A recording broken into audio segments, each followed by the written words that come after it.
Hello. Consistency एक बहुत बड़ी प्रॉब्लम है जब हम प्रिपेयर कर रहे थे किसी भी कॉम्पिटिटिव एग्जाम के लिए। ये सेम प्रॉब्लम मैंने फेस की जब मैं लास्ट ईयर प्रिपेयर कर रहा था गेट और ईएससी के लिए। मुझे समझ नहीं आ रहा था जो मैं स्ट्रेटेजी फॉलो कर रहा हूं उसमें मैं कंसिस्टेंस हूं भी कि नहीं, या फिर मुझे कितनी कंसिस्टेंसी की जरूरत है, क्या कितने मुझे आवर्स पढ़ने की जरूरत है, या फिर मैं लास्ट टाइम से बेटर कर रहा भी रहा हूं कि नहीं कर रहा हूं। तो इसके लिए मैंने बहुत सारे टॉपर्स के वीडियोस देखे और मैं समझने की कोशिश की वो लोग क्या स्ट्रेटेजी फॉलो करते हैं। तो जो मेजर स्ट्रेटेजी वो फॉलो करते हैं वो ये होता है कि वो पूरे दिन का शेड्यूल बनाते थे और उसमें कितने क्वेश्चंस करने हैं, क्या क्या करना है, कौन से कॉन्सेप्ट्स करने हैं, वो सब नोट डाउन कर लेते थे और पूरे दिन उसको फॉलो करते थे। ये काफी अच्छा था, मैंने भी इसको बहुत अच्छे से फॉलो किया 1 वीक या 2 वीक तक। बट उसमें जो मुझे सबसे बड़ी प्रॉब्लम ये हुई कि मैं इतने अच्छे से अपना शेड्यूल बना नहीं पा रहा था, या फिर मैं नहीं रियलाइज कर पा रहा था कि उसमें मेरे को कितनी देर लग रही है एक्चुअली में। तो कभी कभी ऐसा होता था कि मेरे 10 बजे वो पूरा कंप्लीट हो जाता था, या फिर कभी कभी वो 2 बजे रात तक नहीं कंप्लीट होता था। तो उसकी वजह से ये होता था कि मेरे नेक्स्ट डे का जो शेड्यूल था उसमें प्रॉब्लम होती थी। मैं कभी कभी बहुत देर तक जगता था तो मेरे को अगले दिन मैं अच्छे से उतना एफिशिएंटली वर्क नहीं कर पाता था। और मेरे साथ ऐसा था कि मुझे जानना था कि मैं प्रोग्रेस कर भी रहा हूं कि नहीं।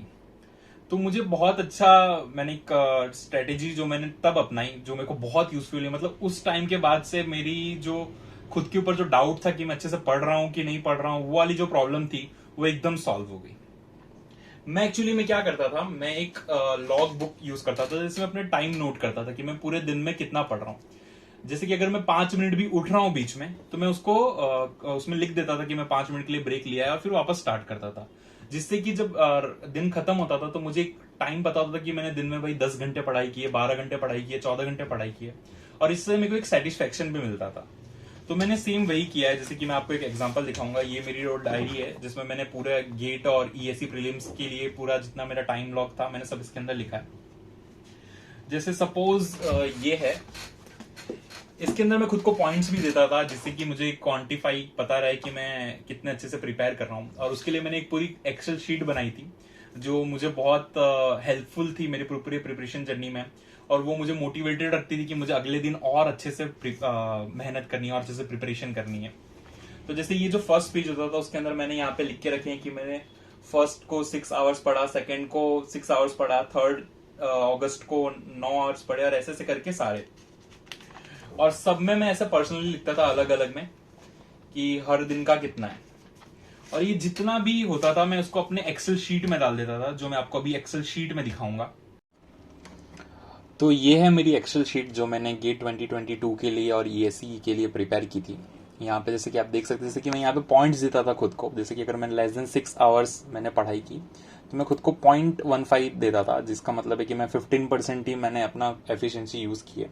वैसे 6 to 8 के लिए 0.45, 8 to 10 के लिए 0.75, और 10 आवर्स मेरे लिए था थ्रेशोल्ड जो मैं अगर मैं वो पूरा कर लेता हूँ तो मैंने अपना 100% दिया।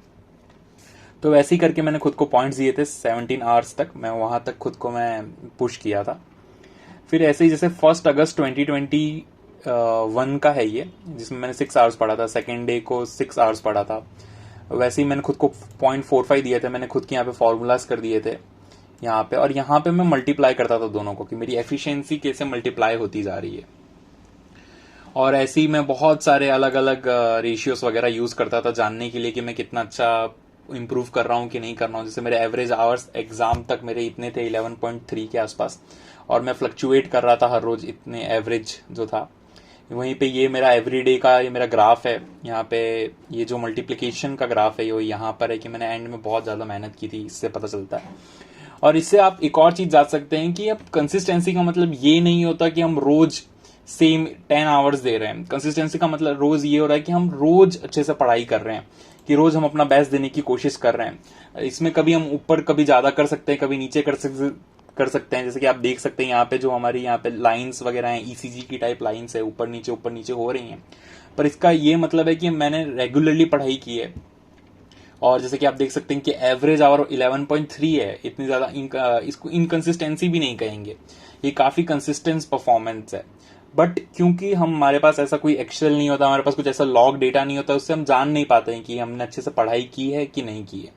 तो मेरे लिए ये बहुत हेल्पफुल था। जैसे कि हम देखते जाएंगे नीचे होता जाएगा, दिसंबर, जनवरी, फरवरी आता जाएगा। ये 31 जैन तक का ही है क्योंकि उसके बाद एग्जाम आ रही थी तो मैंने इसको अच्छे से मेंटेन करना छोड़ दिया था। तो इस तरह से मैंने लॉग बुक और एक्सेल की मदद से मैं अपनी कंसिस्टेंसी जान पाया, मैं जान पाया कि मैं कितने अच्छे से प्रिपरेशन कर रहा हूँ।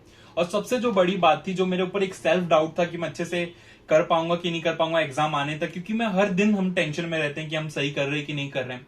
तो मेरे लिए ये एकदम बर्डन हटा दिया था इसने, क्योंकि मैं जानता था कि मैं लास्ट डे से कुछ अच्छा प्रिपेयर कर रहा हूँ, आज कुछ अच्छी मैंने मेहनत ज्यादा की है। या फिर जिस दिन मैं मेहनत नहीं भी करता था उस दिन भी मुझे पता रहता था कि मैंने पूरे दिन में कहाँ कहाँ टाइम वेस्ट किया है। तो मेरे लिए ये बहुत ही हेल्पफुल था। और मैं ये भी जानता हूं कि आप सबके लिए ये सेम चीज अप्लाई नहीं करेगी, क्योंकि मैंने भी बहुत सारी चीजें ट्राई की थी जो मेरे लिए हेल्पफुल नहीं हुई। पर मैं ये जरूर चाहूंगा कि आप ये ट्राई करें। अगर ये आपको बहुत हेल्पफुल फायदा करती है तो आप मुझे मैसेजेस में बता सकते हैं, या फिर आपने इसको कैसे बैंड किया, आपने इसको कैसे अपनी तरह से यूज किया, वो जान के भी मुझे बहुत खुशी होगी। और मैं होप करता हूं कि आपको अपने प्रिपरेशन में बहुत सारी हेल्प मिले इस वजह से। अगर ये वीडियो आपको हेल्पफुल लगा हो तो प्लीज इस चैनल को सब्सक्राइब करें और इसको शेयर कर अपने उन फ्रेंड्स के साथ जिनको शायद ये प्रॉब्लम हो रही है, जो कंसिस्टेंट नहीं हो पा रहे हैं। तो शायद आपकी इस हेल्प की वजह से वो कंसिस्टेंट वापस हो पाएंगे। Thank you. Every single day